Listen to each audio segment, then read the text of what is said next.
Hey, it's Josh, Punk Rock President. I wanted to make this video for like a month and a half, and I think I've been telling people, hey, I'm gonna explain what's going on with me in a video. I just want to say that this is a personal video, and it's about something that I personally am going through, and that just kind of because I play music and I do stuff and I have a lot of friends, I want to kind of make this video as an explanation. I've told a bunch of friends what's going on, but let me cut to the chase. And this is the first take. I think I'm going to be able to pull this off. I just want to kind of spill my guts about some stuff.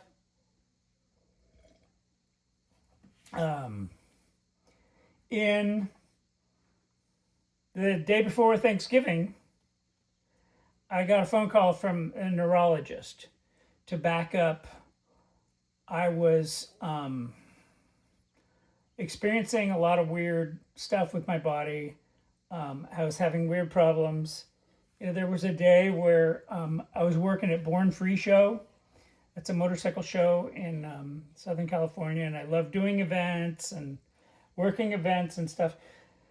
I'm down there like my fourth year working with them. Super cool, super nice people. And I just was not feeling my best. There was this day where my son and I jumped in the golf cart. He was driving the golf cart. I was in the passenger seat. We were going down to the showgrounds. I go to jump out of the golf cart and like, boom, I just fall on the ground. And he's like, "You okay, old man? Like, what the hell was that?" And I'm like, and I'm thinking, what the hell was that? Like, I just went to jump off onto my strong legs, which appear strong, and I fall. And it had been about a year before that, too, that I started falling when my band was playing. I would fall, and it'd be hard to get up, and I started noticing that it's hard to get up from the floor.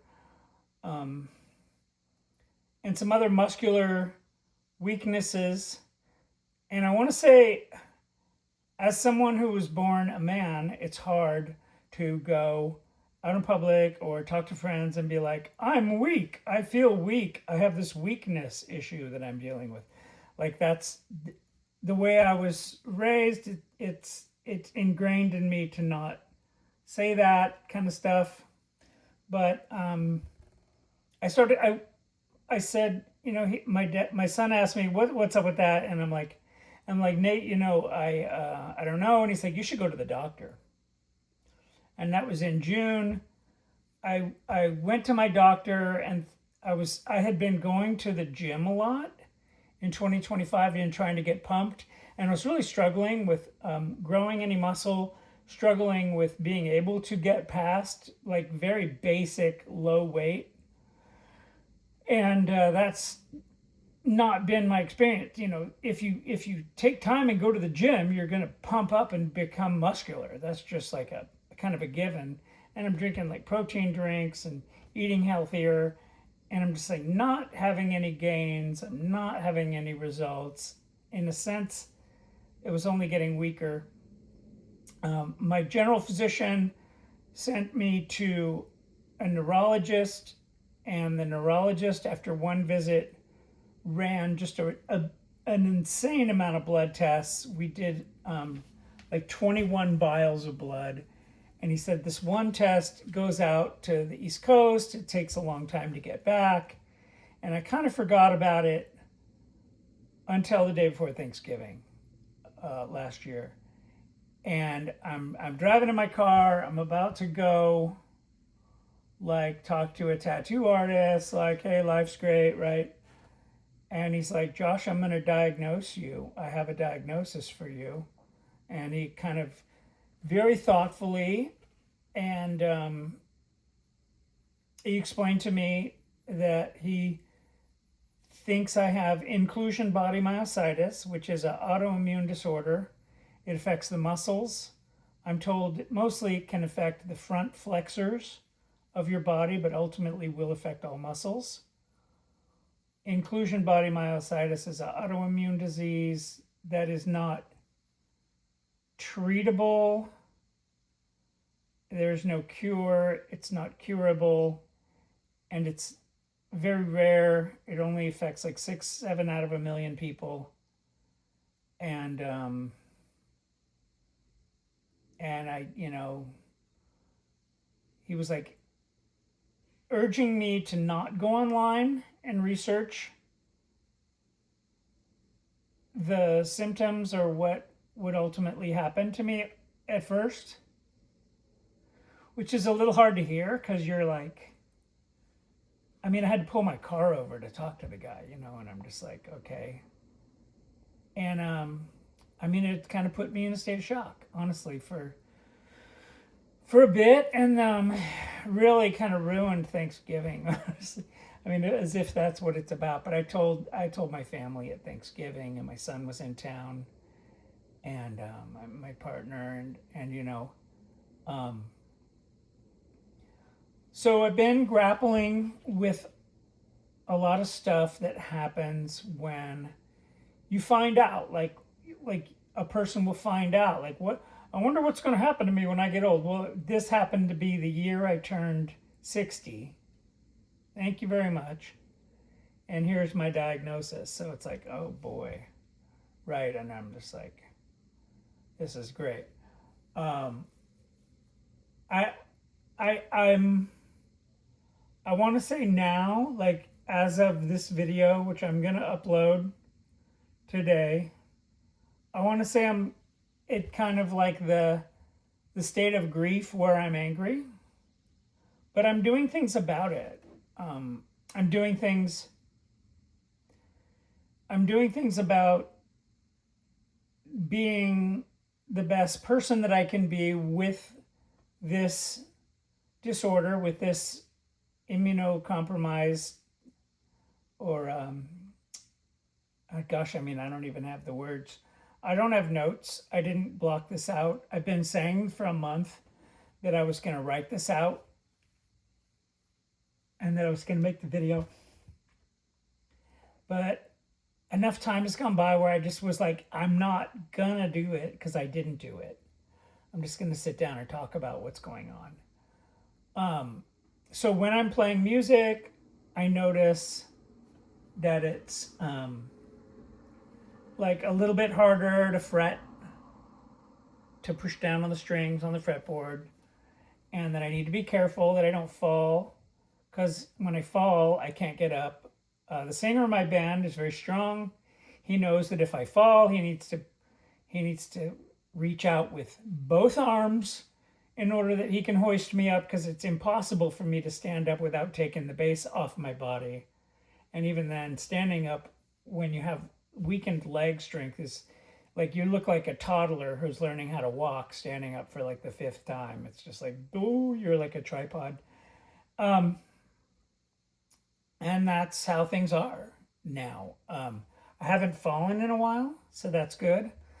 I did some stuff that's like holistic neuromuscular reprogramming that someone said would not hurt me. It would only give me more backup muscle to support my muscles that are weak. The ones that are still strong will be stronger. So I did a bunch of that. And I cut out sugar. I had to completely change my diet. For 2 months, I did the autoimmune protocol diet. And I cut everything out of my diet except for protein and like sweet potato.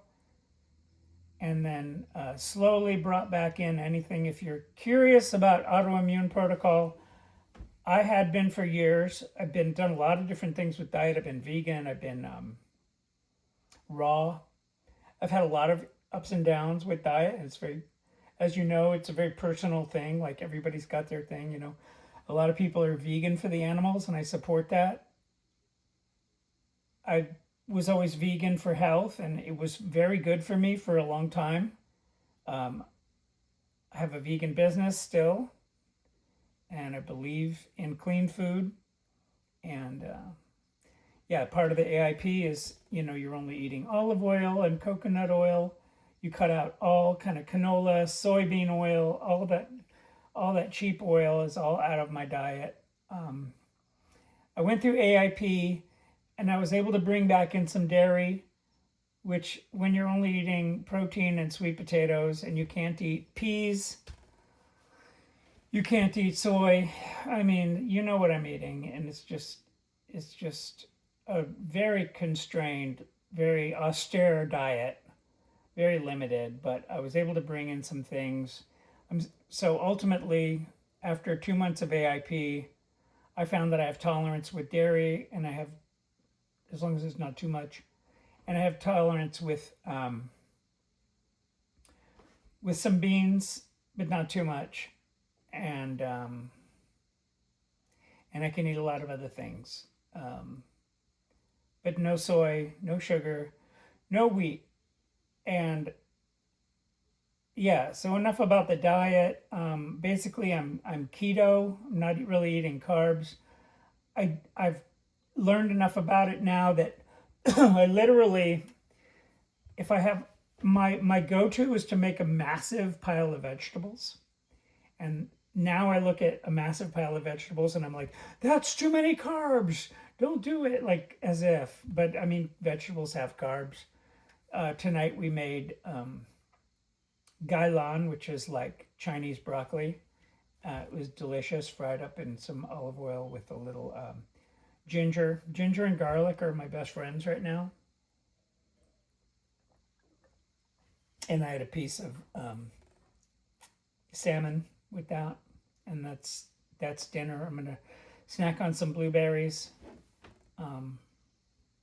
maybe before bed, and yeah, that's life. I'm losing some weight with it, so when I told my bandmates this in December when we reconvened after the holiday to practice up for some shows, my guitar player said, "Oh," I told everybody what I have, and my guitar player Fury said, "Oh, you have what Peter Frampton has," and I'm like, "What?"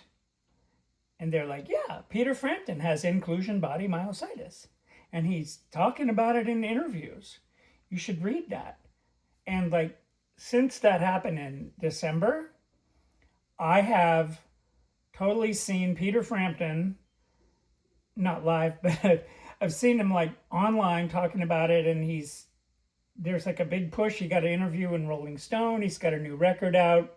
A bunch of people, some cool people played on his new album, and he's like, at first I think I heard he was gonna quit music, is what he thought, but then he decided to just play as long as he can, and he's talking about his experience with like not like using one finger to fret the guitar wherein he used to use three for this to play the same chord or note.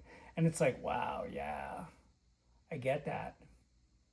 And like, I'll tell you, I'm not a kind of a give up person. I'm not a give up, like, fuck it, I'm just gonna sit in a wheelchair and get fat and eat bad and get weak and weak and weak. I'm just not that kind of a person. I'm still working, not as much, but I'm still working and I'm still active. I'm still out doing stuff. I'm still gonna play with the band as long as I can. I mean, I don't know what the future of like modern medicine is gonna ever figure out, and if anything, for inclusion body myositis. I mean, one of my people I'm working with says, it's possible that CRISPR could have some kind of thing they figure out. I'm holding out hope. I mean, I'm not a pessimist. I'm more of an optimist, and I'm hoping. That's all I really can do because I have acceptance about what's going on.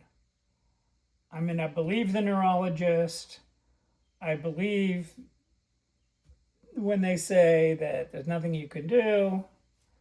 I'm already a walking experiment, having done like 20 something sessions of neuromuscular reprogramming, which is or is not going to give me good results. And then, just so people know, that's something, to my knowledge, that nobody who has IBM has ever tried. So I don't know how I can really clinically measure it because it's already done, but I feel pretty strong. I feel pretty good. I did a lot of walking today. I feel tired, but that's kind of something that I've gotten used to in the last year or two, especially. Apparently, going to the gym was a bad idea, and it hurt my muscles pretty bad. And it's not the lifting movement, but it's the like letting the weight down slowly that does damage to the muscles themselves. But that's like, nobody knew. I didn't know. I had no idea. So, if you're feeling like you're not getting anywhere in the gym, don't go for 9 months like I did. Maybe get checked out, go to a doctor if you're my age or something and you're not feeling right. In general, I think it's important, like we need to take care of ourselves. We have one life. I want to be around for a long time. There's a lot of things I want to do in the world. I want to keep making videos. I want to continue my YouTube channel, Punk Rock President. I've been posting videos of bands. There are people I want to interview. There's people I want to collaborate with to interview people. I've got a fun idea, like for an interview series that is almost like a podcast. It's hilarious, I think. Sean, the singer of my band, says, it needs some work. You got to think tank that one, but I think it's just hilarious out of the bag. Yeah, I'm drinking a ton of water, hydrating, eating healthy, dropping weight, and I've made this video. If there are this is the first out of a bunch of me talking about inclusion body myositis, and that's going to be, if you think that's boring, then don't subscribe. But this is where I'm at. This is what happened. This is what the doctor told me. It's just like, okay, now I'm going to live my life. I'm going to have the experiences I'm going to have. In 2 weeks, is it 2 weeks? In 3 weeks, I'm flying to the East Coast to go on tour. It's only 3 shows. I think I'll be okay. If you see me out with the band,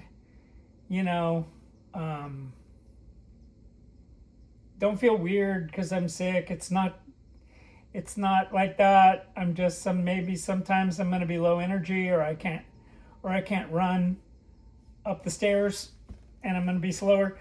And I can't go out to eat and have pizza. Kind of mad about that, but I made some killer pizza with zucchini as crust. Thin slices of zucchini. Yeah, that was not bad. Anyway, that's keto. Maybe a lot of carbs. Anyway, yeah, so that's the big thing. I did a bunch of teaser, kind of like something's going on with this guy, Instagram videos. And this is what's going on with this guy. So, it's the middle of April. It's tax day. And as far as I know, I've had inclusion body myositis for a few years, and now I know. And it's real. I got a bunch of things I want to do, hobbies, people I want to see, friendships I want to nurture. I got to hang out with some people who are related to me a lot, as much as possible, friends as much as possible. But above all, like acceptance. I just want to say how grateful I am.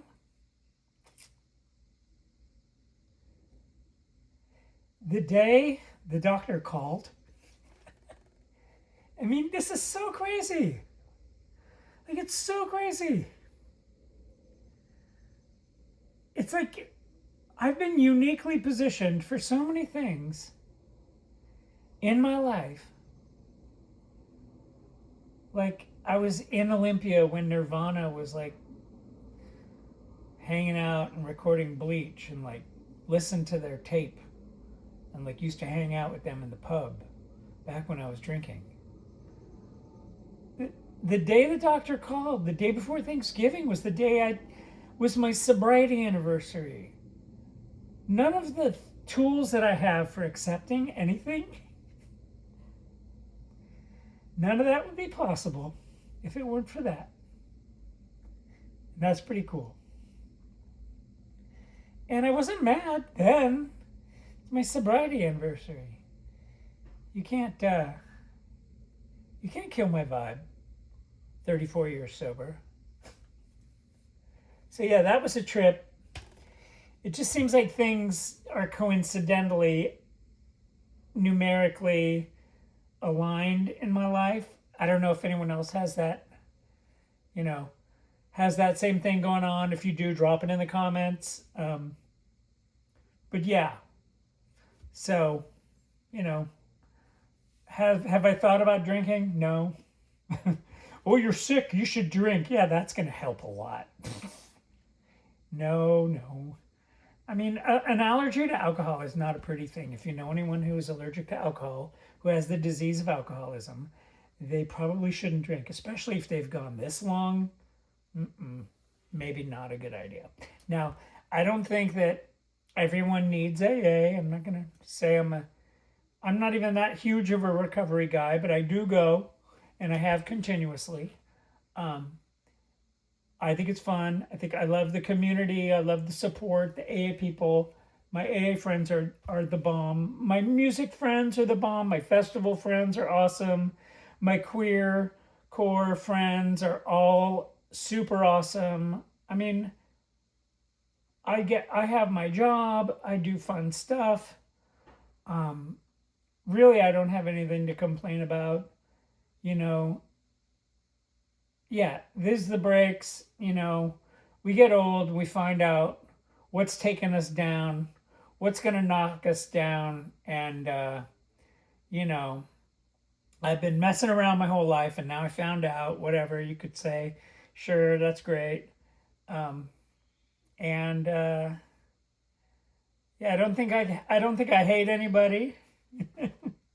I'm not really that mad about anything. I can't think of anyone I really resent or anything. I got really nothing to complain about.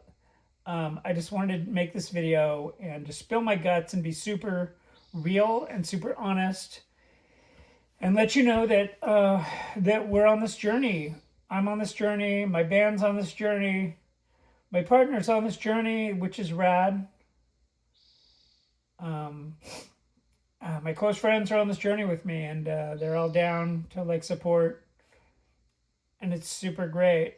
Yeah, there are going to be more videos. I'm going to do a video with my neuromuscular reprogramming therapist. Their name is Aiden, and they're super cool. I'm gonna reach out to people who have IBM. Weird name for a disease, right? And I'm going to keep persevering and keep showing up at life. Keep getting up in the morning. Thanks for listening.